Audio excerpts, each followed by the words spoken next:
আজকে একটা নতুন চ্যাপ্টার নিয়ে তোমাদের সামনে এসে হাজির হয়েছি। চ্যাপ্টারটার নাম হলো গোলক। ঠিক আছে, তো দেখো, গোলক সম্পর্কে মানে গোলক নিয়ে অঙ্ক করার জন্য অনেকের মনে প্রশ্ন হয়, ঠিক আছে, যে কি করব কি না করব। খালি দুটো জিনিস, মানে দুটো সূত্র তোমাদেরকে খালি মুখস্থ করতে হবে। যদি একটা গোলকের, আচ্ছা তার আগে আমি একটা জিনিস বলে দিই, গোলক এবং বৃত্ত দুটোর মধ্যে কিন্তু পার্থক্য আছে। এটা অনেকে কনফিউশন হয়। কি পার্থক্য? গোলক মানে হলো 3D তে, ঠিক আছে, মানে একটা হাতে যদি বল ধরি, দ্যাট ইজ গোলক। কিন্তু আমি এই বোর্ডে একটা আঁকলাম, এটা কিন্তু 3D নয়, ঠিক আছে, এটা খালি 2D। একটা সারফেসে আছে, মানে একটা, মানে খালি এর একটা এক্স অ্যাক্সিস আছে, ওয়াই অ্যাক্সিস আছে, ঠিক আছে। আর যেটা বল ফিজিক্যালি তোমার সামনে যেটা থাকবে সেটা একটা, সেটা হচ্ছে একটা গোলক। আর এটা হচ্ছে একটা বৃত্ত। তো যাই হোক, তো আমরা যেহেতু গোলক করছি, তো এটাকে আমরা গোলক ধরে নেব। তো তার ব্যাসার্ধ কত? আর। তাহলে যে গোলকের ব্যাসার্ধ আর, তার সমগ্র তলের ক্ষেত্রফলের ফর্মুলা কত? সমগ্র তলের ক্ষেত্রফলের ফর্মুলা হলো 4πr²। বোঝা গেল? সমগ্র তল মানে কি? একটা বল আছে আমার কাছে, আমি চারিপাশ রং করে দিলাম, তারপরে যদি বলি যে কতটা এরিয়া আমি রং করেছি, সেটা হলো 4πr², যেখানে আর হলো সেই গোলকটার ব্যাসার্ধ। বোঝা গেল? আর 2 নম্বর আরেকটা ফর্মুলা, খালি দুটো ফর্মুলা। আরেকটা কি? সেটা হলো তার আয়তন। আয়তন মানে কি? ধরো একটা স্টিলের মানে গোলক আছে, তার মাথায় ধরো একটা ছোট্ট ফুটো আছে, তো সেখান থেকে ধরো আমি জল ঢুকিয়ে দিলাম। তো কতটা জল ধরবে, মানে বেসিক্যালি হচ্ছিল কি ব্যাপারটা, যে ভেতরে কতটা জায়গা আছে, দ্যাট ইজ আয়তন। তো সেই আয়তনের ফর্মুলা কি? 4/3 πr কিউব। আর কিউব কেন? কারণ গোলকের ব্যাসার্ধ আর, তাহলে তো আমি আরই নেবো, ঠিক ব্যাপার। তাহলে তোমাদের খালি এই দুটো ফর্মুলা মনে রাখতে হবে, 4πr² আর 4/3 πr কিউব। তাহলে যে কোনো অঙ্ক হয়ে যাবে। বোঝা গেল? তো অঙ্ক শুরু করার আগে আমি এটা একটু তোমাদের বুঝিয়ে নিলাম। চলো এবার আমাদের প্রথম অঙ্কটা দেখা যাক কি বলছে। খুব সহজেই তোমরা বুঝতে পারবে। দেখো, প্রথমটা বলছে একটি গোলকের ব্যাসার্ধের দৈর্ঘ্য। তাহলে একটা গোলক এঁকে নিই। এই গোলকের ব্যাসার্ধ কত বলেছে? 10.5 সেন্টিমিটার। এখান থেকে এইটুকু ব্যাসার্ধ বলেছে। ম্যাক্সিমাম টাইম তোমরা ভুল করে ফেলো কি, যে ব্যাসার্ধ বলেছে না ব্যাস বলেছে, সেটা তোমরা ঠিক করে পড়ো না। যার জন্য কি হয়, অঙ্ক মানে অঙ্কের উত্তর মেলে না পরবর্তীকালে গিয়ে। তো সেই কারণে পড়বে ঠিক করে, যে ব্যাস বলেছে না ব্যাসার্ধ বলেছে। তো ব্যাসার্ধ 10.5 সেন্টিমিটার, তার সমগ্র তলের ক্ষেত্রফল। ঠিক আছে, তো এবার তোমরা নিজেরাই বলবে যে সমগ্র তলের ক্ষেত্রফলের ফর্মুলা আমরা কি জানি? সমগ্র তলের ক্ষেত্রফল, এবারে আমরা জানি বলে লিখবে, কারণ আমি এখানে ফর্মুলা ডাইরেক্ট লিখছি। তো আমরা জানি, কি জানি ভাই? আমরা আমরা জানি সমগ্র তলের ক্ষেত্রফল সমান সমান 4πr²। একটু আগে লিখেছিলাম এখানে। তো যেখানে আর কি? ব্যাসার্ধ। আর 4π এর মান তোমরা সবাই জানো নিশ্চয়ই, 22/7। আর এর ভ্যালু কত? 10.5, তার হোল স্কোয়ার, মানে দুবার গুণ আছে। ঠিক আছে, এবার আমরা হাতে হাতে কাটাকুটি করব। পয়েন্ট তুলে দিয়ে নিচে 10, পয়েন্ট তুলে দিয়ে নিচে 10, 5 দিয়ে 21, 5 দিয়ে 2, 5 দিয়ে 21, 5 দিয়ে 2। বোঝা গেল? এই 2 দুগুণী 4, পুরোপুরি 4 কেটে গেল। তাহলে নিচে 7 রয়েছে, 21, 3 7 21, তাহলে উপরে কি পড়ে রইল? 22 ইন্টু 3 ইন্টু 21। আর একটু ভালো করে বললে 66 ইন্টু 21, সাইডে করে নাও। 66 ইন্টু 21, 66 ওকে 66, আর 66 দুগুণী 6 দুগুণে 12, 2 হাতে 1, 6 দুগুণে 12 আর 1 13, 6 আর 2 8, 3 এত। তাহলে কত হলো? 1386। এইবার গিয়ে হলো আর একটা সমস্যা, একক কি বসাবো? আমাদের তো সেন্টিমিটার বলেছে, তাহলে এখানে কি বসাবো? যেহেতু আমি আগেও যখন ভিডিও করেছি তখনও বলেছি, তোমরা একক বসানোর সময় খালি দেখবে এখানে কি বলেছে, ক্ষেত্রফল বলেছে নাকি আয়তন বলেছে। ক্ষেত্রফল বলে দিলে খালি যে মানে এককটা তোমাদের বলে দিয়েছে তার স্কোয়ার। যদি এখানে আয়তন বের করতাম, তাহলে এখানে কিউব হয়ে যেত, মানে সেন্টিমিটার কিউব হয়ে যেত। এখানে সেটা হবে না, এখানে স্কোয়ার হবে। তো এটাই হলো তোমাদের অ্যান্সার, খুব সোজা। গোলকের দ্বিতীয় অঙ্কটাতে চলে এসেছি। দ্বিতীয় অঙ্কটা কি বলছে দেখো, খুব সুন্দর একটা অঙ্ক। একটি চামড়ার বল, বল বলতে নিশ্চয়ই গোলকের কথাই বলছি, কারণ একটু আগে আমরা বললাম যে তোমরা ধরো ক্রিকেট খেলো বা ফুটবল খেলো, যাই হোক না কেন, যে বলটা থাকে সেটা ফিজিক্যাল থাকে, মানে 3D তে থাকে। তো দ্যাট ইজ নোন অ্যাজ, বা সেটাকে কি বলা হয়? গোলক বলা হয়। কিন্তু যদি আমি একটা পেপারে যদি একটা ছোট্ট একটা গোল আঁকি, তো সেই পেপারে যেটুকু রয়েছে গোলক, সেটাকে কি বলবো আমরা? বৃত্ত বলবো। সেটাকে গোলক বলবো না, সেটাকে বৃত্ত বলবো। তো যাই হোক, এখানে বলেছে একটি চামড়ার বল তৈরি করতে প্রতি বর্গ সেন্টিমিটার 17.5 টাকা হিসেবে টোটাল 431.20 টাকা খরচা হয়েছে আমার। মানে 17 টাকা 50 পয়সা। মানে কি বলছে, একটা বল ছিল আমার কাছে, ঠিক আছে?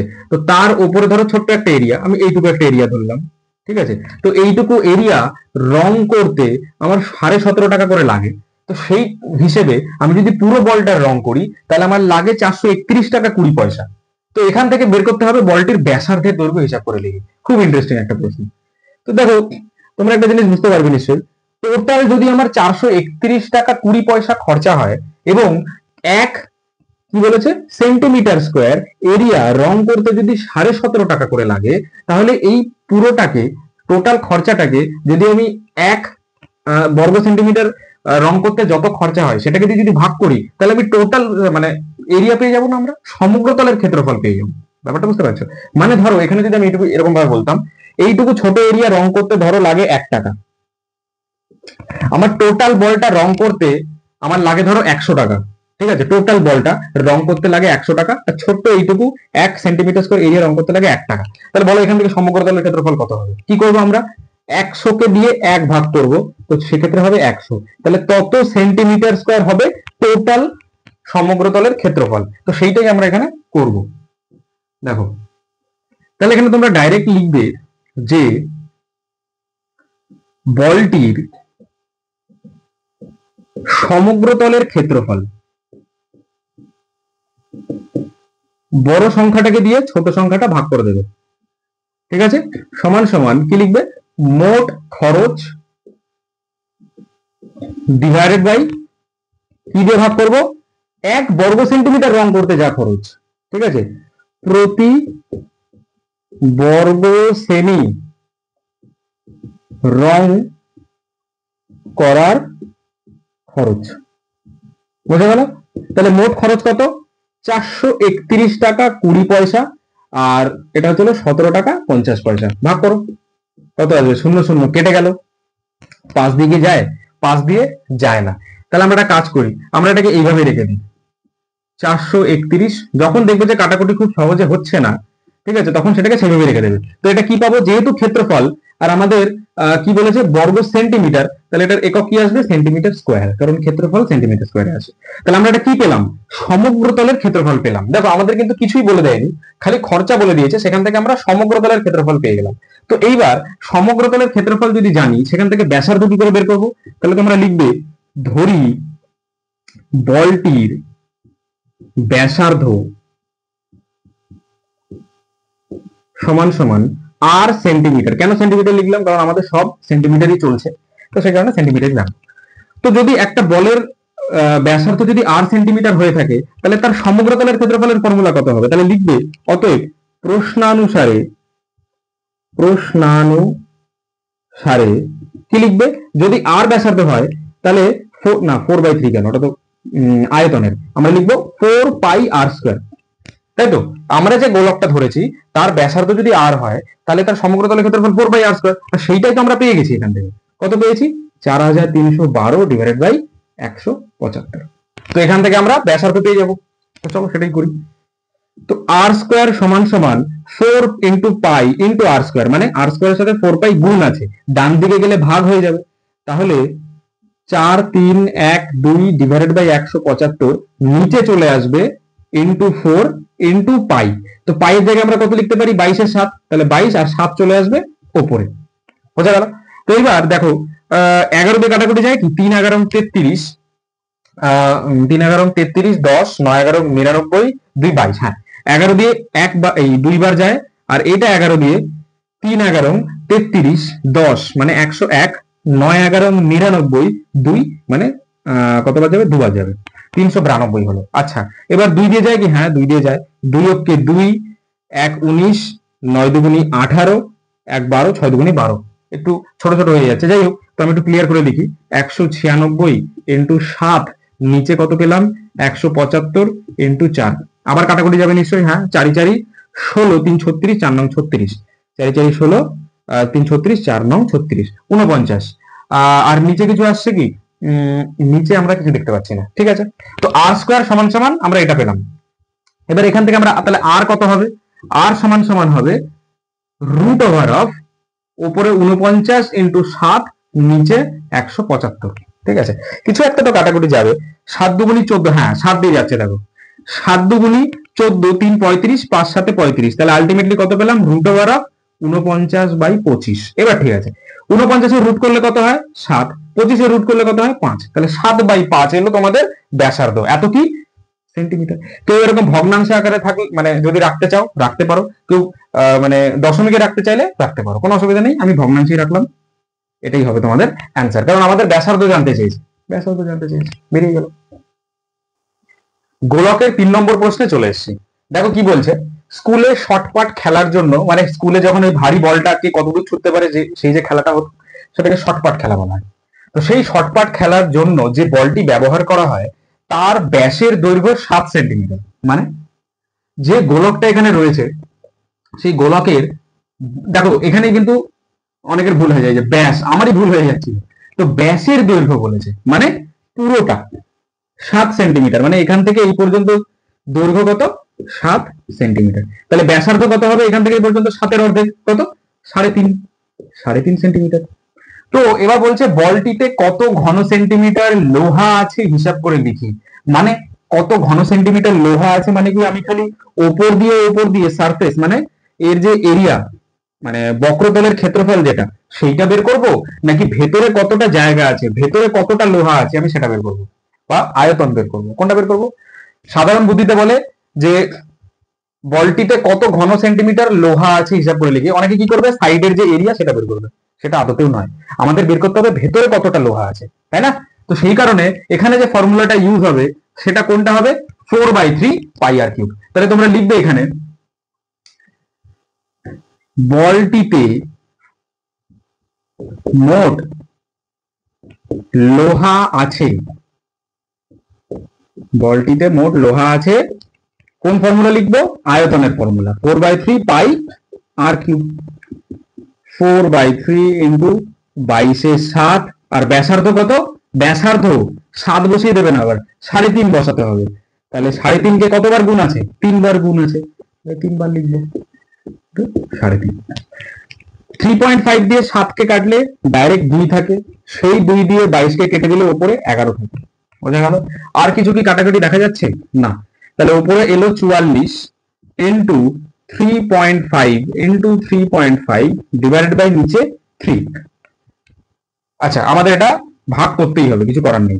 ঠিক আছে, তো আমরা কি করবো? এখান থেকে পয়েন্ট সরিয়ে দেবো। পয়েন্ট সরিয়ে দিলে নিচে কত আসবে? একটা 10 আর একটা 10। 5 দিয়ে 7, 5 দিয়ে 2, 5 দিয়ে 7, 5 দিয়ে 2, 2 দুগুণে 4, 4 11 44। তাহলে উপরে এলো 7 7 49 ইন্টু 11 আর নিচে 3, আর 49 ইন্টু 11 কত আসে? বেসিক গুণ ইন্টু 49, 9 9 4 3, হাতে 1 5। তাহলে 539 কে আমাদের ভাগ করতে হবে কত দিয়ে? 3 দিয়ে ভাগ করতে হবে। তো 3 কে 3, 2 23, 3 7 21, 2 29, 3 9 27, 2 পড়ে রইলো, তার জন্য একটা বা আমি নর্মাল নিয়ে আসি 2/3। এত কি হবে? দেখো এবার এখানে আমরা কি ইউজ করছি? আমরা এখানে ইউজ করছি আয়তনের ফর্মুলা। তাহলে এবার এখানে একক কি হবে? আমাদের সেন্টিমিটার বলেছে, তো সেন্টিমিটার তো হবে। ও মাথায় কি স্কোয়ার দেবো না কিউব দেবো সেটা কোথা থেকে বুঝবো যে আমরা কি ফর্মুলা ইউজ করেছি? এটা কিসের ফর্মুলা? আয়তনের ফর্মুলা না ক্ষেত্রফলের ফর্মুলা? আয়তনের ফর্মুলা। তো আয়তনের ফর্মুলা হলে 3, মানে যে ফর্মুলাতে দেখবে আর এর কিউব আছে সেখানে এককের মাথায় কিউব বসিয়ে দেবে।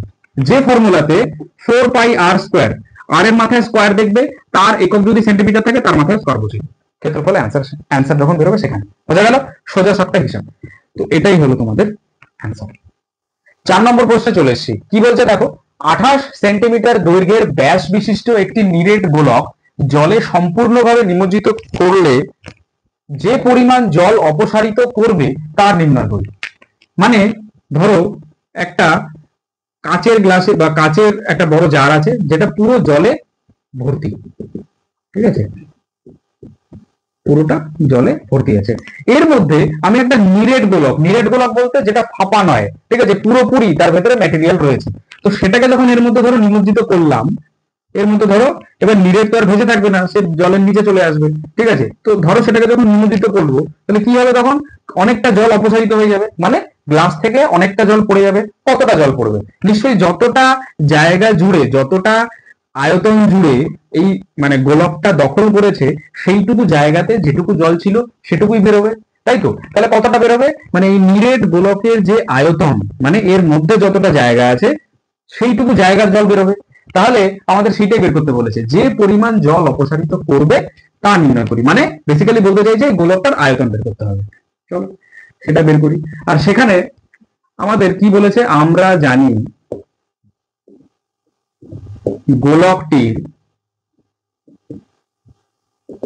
ব্যাস সমান সমান কত, ব্যাসকে আমরা ব্র্যাকেটে 2r লিখতে পারি, সমান সমান কত, 28 সেন্টিমিটার। তাহলে 2r যদি 28 সেন্টিমিটার হয়, তাহলে হয়তো ব্যাসার্ধ ব্র্যাকেটে r সমান সমান কত হবে, 28/2 মানে 14 সেন্টিমিটার হয়ে যাবে।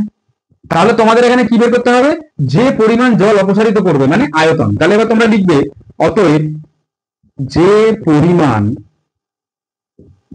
জল অপসারণ করবে তা হলো কত হবে, আয়তনের ফর্মুলা কি, 4/3 পাই আর কিউব, তাই তো? তাহলে 4/3 ইন্টু পাই মানে 22/7 ইন্টু আর কত, 14, কিউব মানে 3 বার গুণ হবে, তাই তো? 7 দিয়ে কেটে দাও 2, আর কিছু কাটাকুটি যাচ্ছে, কাটাকুটি যাচ্ছে না, তাহলে আমাদের এটাই বের করতে হবে। তো দেখি গুণ ধরে কত আছে, 4 ইন্টু 22 মানে 88 ইন্টু এখানে কত আছে 14 দুগুণে 28 ইন্টু 14, পুরোটা গুণ করতে হবে ডিভাইড বাই 3 দিয়ে। ঠিক আছে, তাহলে চলো সাইডে গুণ করে নিই। 88 ইন্টু 28, 8 64, 4 হাতে 6, 8 64 আর 6 70, 8 দুগুণে 16, 6 হাতে 1, 8 দুগুণে 16 আর 1 17, 4 6 27 আর 14, 4 হাতে 1 2, একে আবার গুণ করতে হবে কত দিয়ে, 14 দিয়ে। 14 দিয়ে যদি গুণ করি কত হবে, 4 4 16, 6 হাতে 1, 4 24 আর 25 আর 5 হাতে 2, 4 4 16 আর 2 18, 8 হাতে 1, 4 দুগুণে 8 আর 1 9, আর এখানে যা ছিল তাই, মানে 4 6 4 2, তাহলে 6 5 আর 4 9, 8 14, 4 হাতে 1 কত হবে, 14 4 হাতে 1 3, তাহলে 34,496। তাহলে 34,496 কে আমরা ভাগ দেব কত, 3 দিয়ে, কত আসবে, 3 অক্ষে 3, 4 নামলো, 3 অক্ষে 3 1 14, 3 4 12, 2 29, 3 9 27, 2 26, 3 সাথে 3 8 24, তাই তো? তাহলে কত পড়ে রইলো 2, তাহলে 2 পূর্ণ 3, তাহলে আমরা কত পেলাম, 11,498 পূর্ণ 2 এর 3। এবার আসলো তোমাদের এককের ব্যাপার। এককে কি বলেছি, যদি আমরা আর কিউব বের করছি তাহলে এককেরও কিউব হবে। একক কি বলেছে আমাদের, কিছু বলেছে সেন্টিমিটার, তাহলে সেন্টিমিটার কিউব হয়ে যাবে। বুঝা গেল? এটাই হলো তোমাদের আনসার। 5 নম্বর অঙ্কে আমরা চলে এসেছি। তো দেখো অঙ্কটা কি বলছে, কোন গোলকাকার গ্যাস বেলুন ফোলাবার সময় তার ব্যাসার্ধের দৈর্ঘ্য 7 সেন্টিমিটার থেকে 21 সেন্টিমিটার হলে বেলুনটির পূর্বের ও পরের সমগ্র তলের ক্ষেত্রফল নির্ণয় করি। মানে ধরো শুরুতে একটা বেলুন ছিল ছোট এবং পরে সেটা ধরো অনেক বড় হয়ে গেছে, ব্যাপারটা বোঝা গেল? তো সেক্ষেত্রে আমাদের বলেছে যে শুরুতে যে ব্যাসার্ধ ছিল সেটা কত ছিল, 7 সেন্টিমিটার, পরে ব্যাসার্ধ কত হয়ে গেছে, 3 গুণ বেড়ে 21 সেন্টিমিটার হয়ে গেছে। তো যদি এরকম হয়ে থাকে তাহলে এই আগের আমাদের সমগ্রতলের ক্ষেত্রফল বের করতে হবে এবং পরের সমগ্রতলের ক্ষেত্রফল বের করতে হবে এবং দুটোর অনুপাত বের করতে হবে। তাহলে কিভাবে করব দেখো, তাহলে তোমরা এখানে লিখবে যে প্রথম, বা তার আগে তোমরা লিখতে পারো, আমরা জানি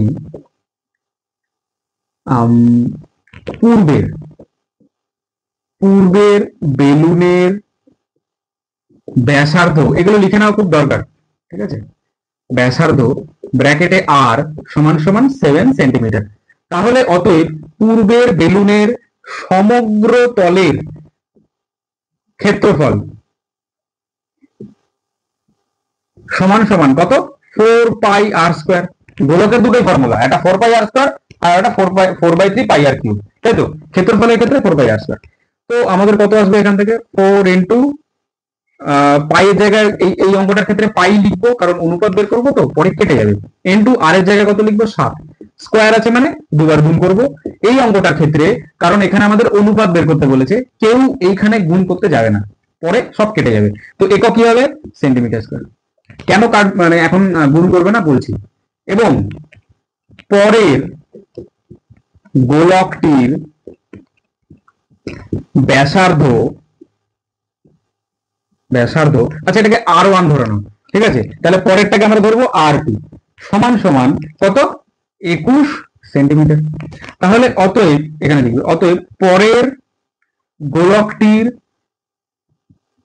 সমগ্র তলের ক্ষেত্রফল একই ফর্মুলা হবে 4 পাই, এখানে R1 স্কোয়ার, তাহলে এটা R2 স্কোয়ার। যেহেতু আমরা R2 এটার ব্যাসার্ধ ধরেছি, তাহলে এখানে কত আসবে? 4 ইন্টু পাই ইন্টু R2 কত? 21 সেন্টিমিটার, দুবার গুণ হবে, এত কি হবে? সেন্টিমিটার স্কোয়ার হবে। তাহলে এবার লিখবে অতএব নির্ণেয় অনুপাত, মানে আমাদের যে অনুপাতটা বের করতে দিয়েছে সেই জন্য লিখলাম নির্ণয় অনুপাত। আগে কোনটা আছে সেটা লিখবে, পরে কোনটা আছে সেটা পরে লিখবে। আগে বলেছে পূর্বে, আর পরে পরেরটা বলেছে, কোনো অসুবিধা নেই, ঠিকই আছে। তাহলে কি লিখবো আমরা? ওপরে লিখবো 4 পাই ইন্টু 7 ইন্টু 7, আর নিচে লিখবো 4 পাই ইন্টু 21 ইন্টু 21। আমাদের তো এই অনুপাতটা জানতে চেয়েছে, তাহলে উপরের 4 পাই নিচের 4 পাই কেটে যাবে, উপরের 7 দিয়ে কাটলে 3, 7 দিয়ে কাটলে 3, তাহলে কত পেলাম? উপরে 1 পেলাম আর নিচে 3 3 9 পেলাম। তাহলে আলটিমেটলি অনুপাত কত পেলাম? 1:9। বোঝা গেল? তো এটাই হলো তোমাদের অ্যান্সার। আর যেহেতু এখানে 4 পাই কেটে যাবে, সেই কারণে আমি গুণ করতে বারণ করেছি। বোঝা গেল?